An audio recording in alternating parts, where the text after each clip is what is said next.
Welcome to another episode of Grizzly True Crime. My name is Gisela K, and today we're going to be looking at the heartbreaking case of Breana Nix. Let's get started.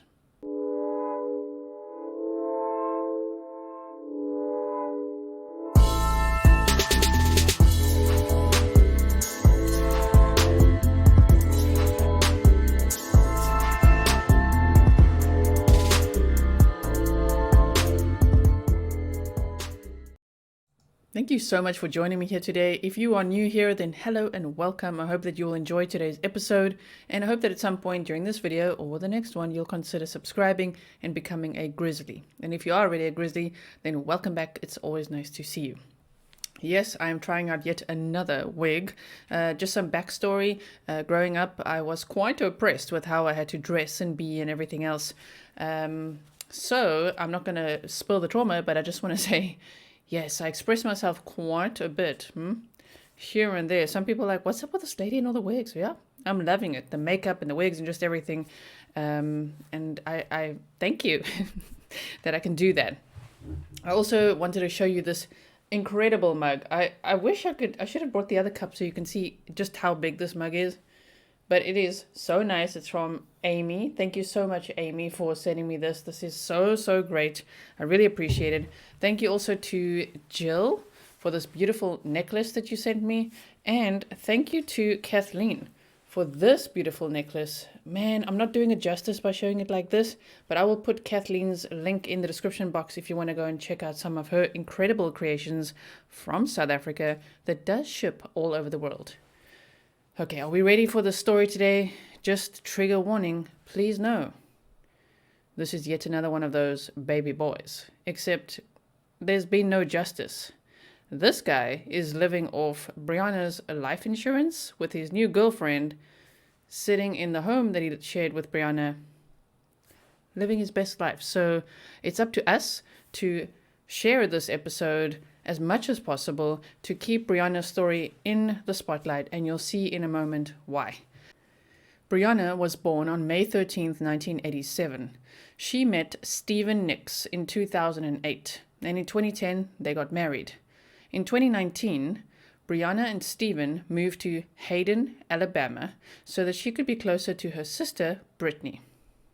Given the nature of 32-year-old Breana's death in 2010, Brittany has been fighting for her sister's justice ever since and needs our help to get her story out.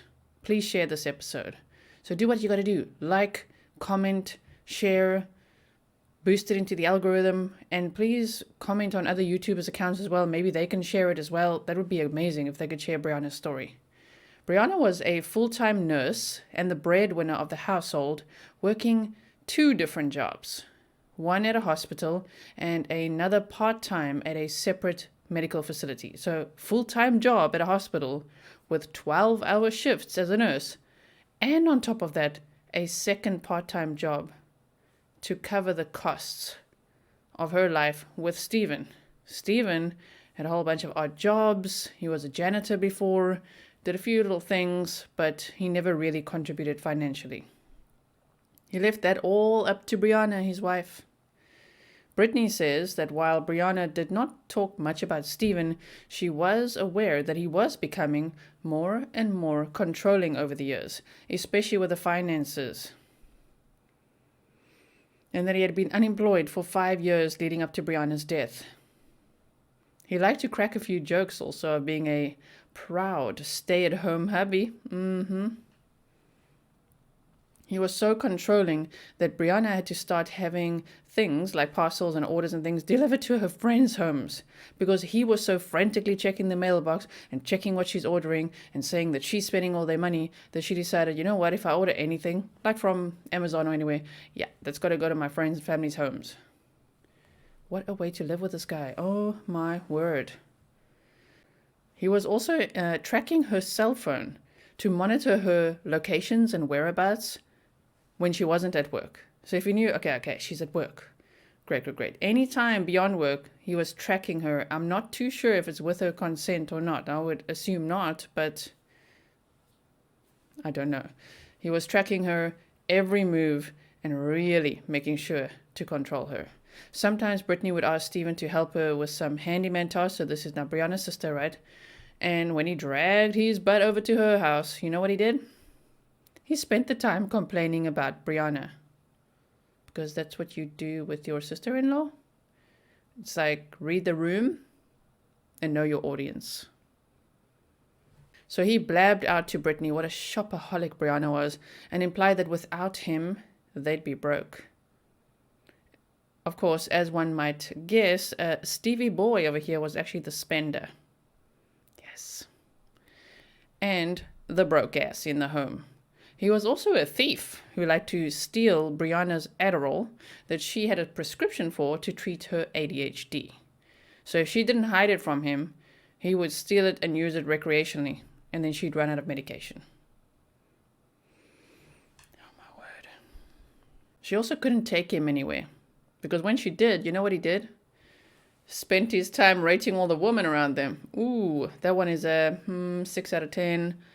Ooh, that one, 10 out of 10. You know what? When they're really hot, according to this expert, he whips out his phone and takes pictures of them. Oh, it's great. Oh, my word. In February 2020, Breana started looking into getting a divorce. 1 month later, she would be found dead in her bathroom in her home.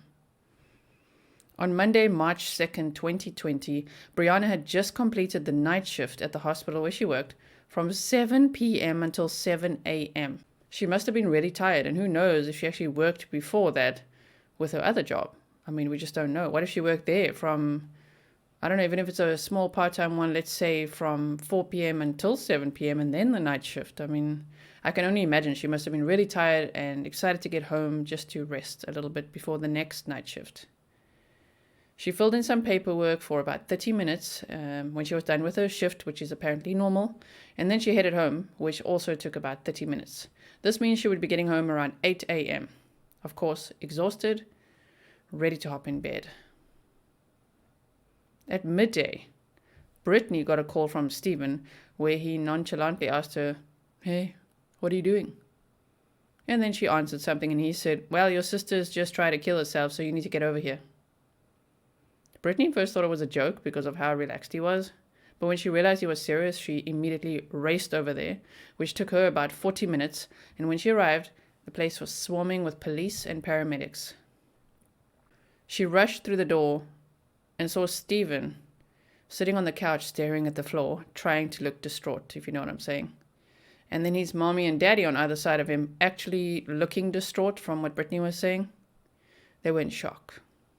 The funny thing is that they had arrived at the home before the paramedics, and yet they lived much further away than the hospital and the police station was. So that means, it can only mean, that Stevie Boi called his mommy and daddy first, and that they rushed over there, and possibly only when they got there did he call the paramedics and the cops. Now, before you say, no, leave the parents out of this, they're completely innocent. Okay. But just wait for it. Let's just hear the whole story, okay? So we can completely understand what happened here and what we can do to make a difference. You know who else was there that day? Stevie's uncle. Dressed in full uniform on his day off. And you know what he was? A deputy at the Hayden Police Department.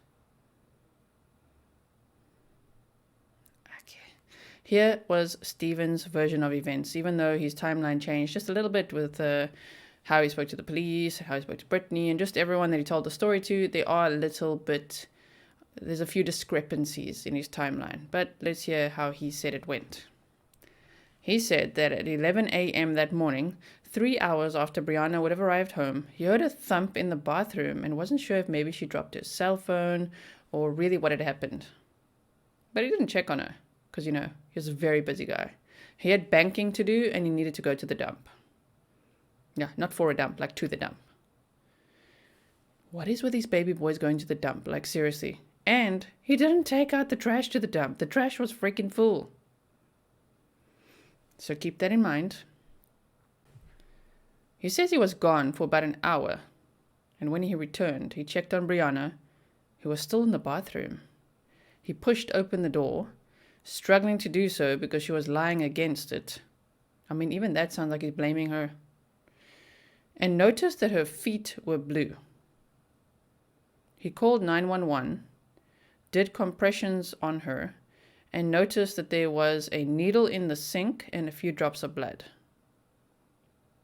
Breana had, according to the reports, used an 18-gauge needle to inject herself with fentanyl more than 80 times, which includes places on her body that would have been incredibly hard for her to reach by herself.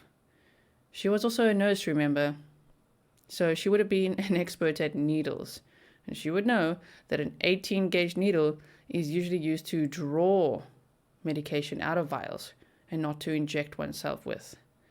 Oddly as well, there was a whole series of needles on the floor next to her, and those were of all different varieties and different sizes, so her, being a nurse, if she was going to inject herself, would have used any one of those other possibilities. If one said, well, there was only an 18-gauge needle in the bathroom, that would have been one avenue to explore. However, there was a whole series of needles on the floor. With her uncle and the parents in the home, not only were they contaminating the crime scene, but it was quickly decided that this was not a crime scene, and that Breana did this to herself. While the paramedics were working on Breana, Stephen, you know what he was doing? Stepping over them to get to the bathroom trash can, desperately. And he managed to do so, to grab that bathroom trash and throw that trash into the main house garbage. The main garbage in the house. And you know what did he do with that? Oh, he packed that up and dragged that bag out to his truck. Put that in the back of his truck because that was very important to him at that time. Like, while paramedics are working on your now deceased wife, on her body, I don't know what they mean by working, but maybe trying to revive her, trying at least. This guy is stepping over the paramedics to get the bathroom trash, to then put in the main trash, to put that trash in his car. Yes, because that's completely normal, right? I mean, that's not criminal or red flag at all. When the police showed Brittany her sister's cell phone, she knew the code and could unlock it. They noticed that the night before, while Breana was at work, her and Stephen were arguing about an alleged affair that he was having. Yes, that he was having, even though he was blaming her all day long for having affairs. She was talking to him and confronting him about an affair that he was having. And wait till you hear who this is. She had a missed call from Stephen at 7:53 a.m., so that would be right around the time that she was arriving home, according to Stephen's timeline. I mean, there was the time in which co-workers knew she left work and everything, so it was around that time that she'd be arriving home between 7:45 and 8 a.m. So at 7:53, she got a missed call from him. The notification, though, was still on her phone, as if she didn't even check it. So it's as if he pulled a chassis and called her phone himself after the event or something. We don't know. However, there was also another message on her phone reminding her of an appointment that she had the next day. Now, I don't know what that appointment was, but just based on my true crime knowledge, I'm thinking divorce lawyer? Maybe. But are we really to believe also that Breana did not check her phone between 8 a.m. and 11 a.m.? Someone who had her phone on her all the time. Brittany found it extremely unusual. Like, she didn't check a missed call. She didn't check her messages for 3 hours, even though she was supposedly just at home and only went to the bathroom at 11 a.m. Another thing that I think, based on all of our true crime knowledge, let me know if you agree with me, is that this feels very much like what Chris Watts may have done. A lot of us speculated in that case that as Shanann walked in the house, she was attacked in some way, right? Not the whole story that Chris Watts gave. And this feels like that. Like, as Breana walked into the home, my gut feel says she was injected already then dragged to the bathroom, and then injected 79 more times. Police asked Stephen if they could take his wife's phone for further processing. He said no. They can look through it, but they can't take it. They then asked if they can look through his phone, her car, or his truck. And remember, his truck had the trash in it. So he said they are allowed to look through her car, but they're not allowed to look through his phone or his truck without a search warrant. So, while they got the search warrant and while they were waiting for it, Steven's dad went outside and took the trash out of Stevie's truck and then carried it to transfer it into his own car. See what I mean with them? Like, oh, this reminds me of Brian Laundrie now, of like, oh, the parents be helping out a little bit here. But the police likely spotted them, like, excuse me, put the trash down, thank you. And when they did look through that trash, you know what they found? Black gloves and syringes and a whole bunch of other stuff that could have been used as evidence. But we'll get to why it is now useless. This case is infuriating. An autopsy on Brianna's body was conducted and her death was ruled an accidental overdose, according to her death certificate. But Steven is the only person that has ever seen her autopsy, and he has not given permission to release that to her family or to anyone else. Brittany was able to see her sister's body a few days later at the funeral home and was shocked to see that her hands and feet were covered in bruises and that she had 80 injection sites all over her body. Brittany said that the funeral home director told her that they had never seen anything like it, including with drug addicts and overdose-related deaths. Brianna's co-workers stated that they had not seen any unusual behavior in her shift or the night before, even the days leading up to her death, and that they certainly didn't see bruises or needle marks or anything like that on her. But there's more. On March the 4th, 2 days after Brianna's death, Steven made a shocking discovery and told everyone he found 2 empty vials of fentanyl in the bathroom. This is the guy that steals her Adderall to use recreationally. So I wonder who's got the fentanyl addiction here. Anyway, speculatively, of course, he says he found 2 empty vials of fentanyl in the bathroom, which everyone must have magically missed. These vials were, of course, completely different to the ones that the hospital used where Brianna worked, because they were comparing it of like, well, maybe she got it from the hospital somehow. No, completely different. So genius over here thought this was a very clever plan, not realizing, hello, your wife works at a hospital and they can track those vials and they know that those did not come from any of the places where she worked. So his story of hiding a fentanyl addiction and possibly getting her supply at work, that's just another slap in the face, which is something that we see these disgusting killers do after the death of the person that they allegedly killed. Like, to think that they would even disrespect them after their death. That always shocks me, that it's not enough to do what they did, to abuse them for years or control them for years and everything that they do, then to murder them, speculatively in this case. I hope there'll be justice at some point, oh my word. But on top of that, to also slate them beyond their death. That just makes me so angry. Brianna, as a health worker, also had lots of random drug tests at work and they always came back clean. So there's that as well, just to back her up too. Before Brianna was even buried, the same woman that she had accused Steven of having an affair with was at her home, wearing her necklace, taking a picture in a necklace that Brianna's mother had made for her. This woman was now wearing and posing with, snuggling up with her new man. And it's these two that were apparently dating when Steven had an initial affair, before Brianna and Steven got married.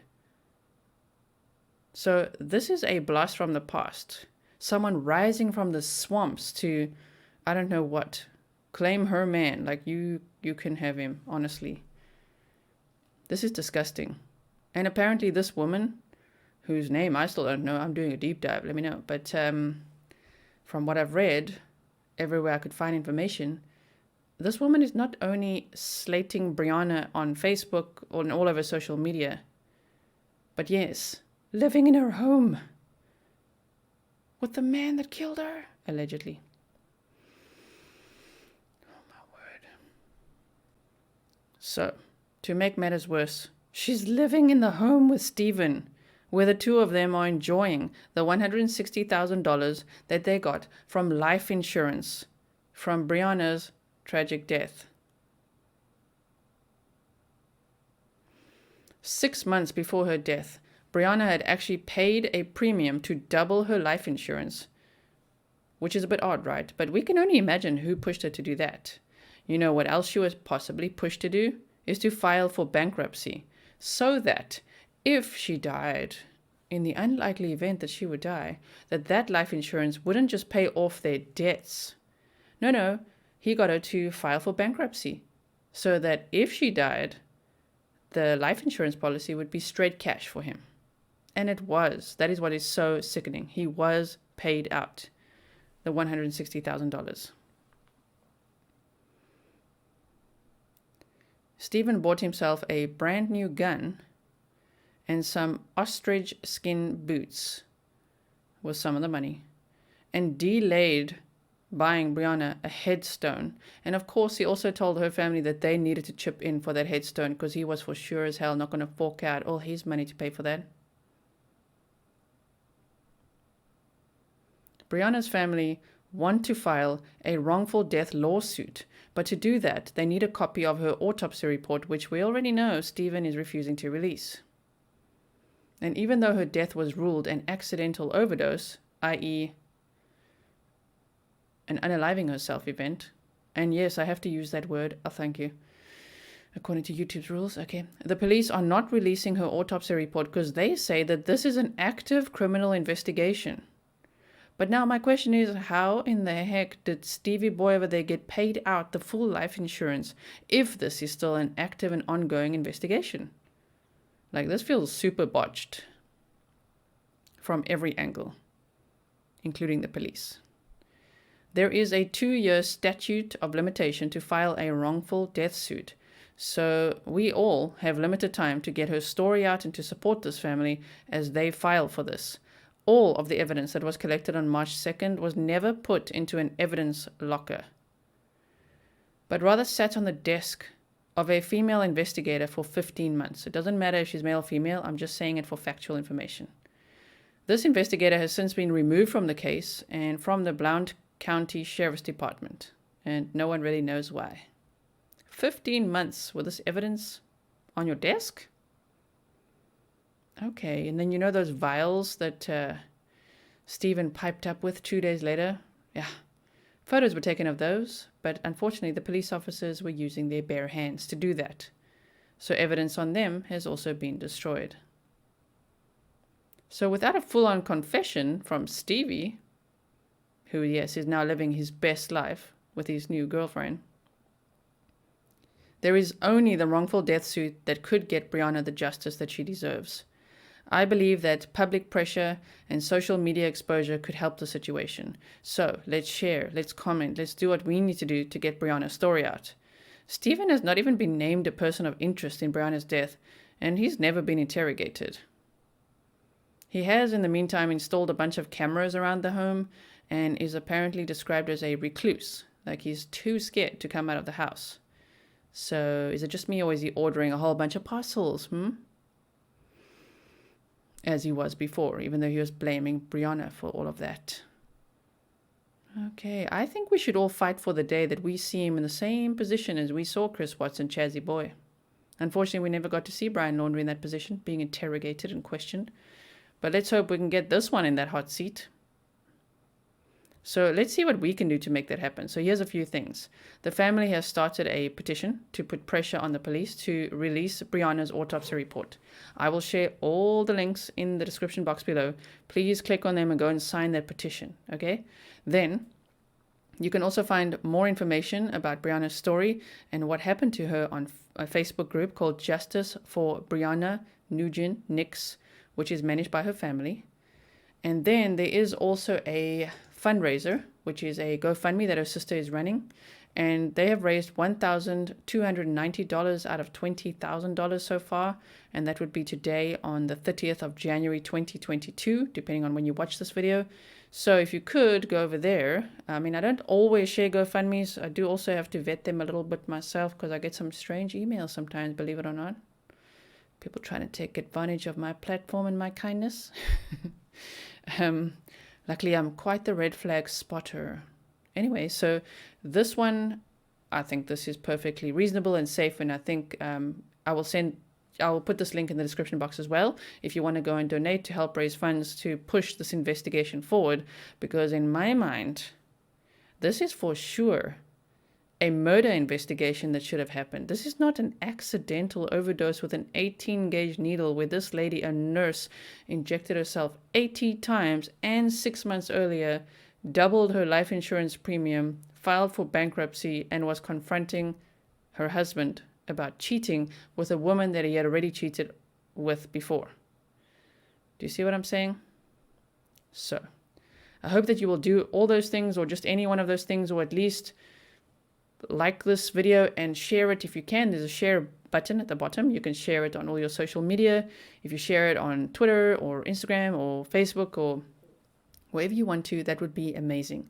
Thank you so much for watching. I will keep you posted about this case. If you learn anything new about this case in the upcoming weeks or months, please do send it to me, because sometimes when I am working multiple cases, I do struggle to just keep tabs on everything. I do my very best, but I do appreciate it if you're like, oh my word, did you see this update? So thank you so much for watching. I really appreciate it so much, and I will see you in the next one.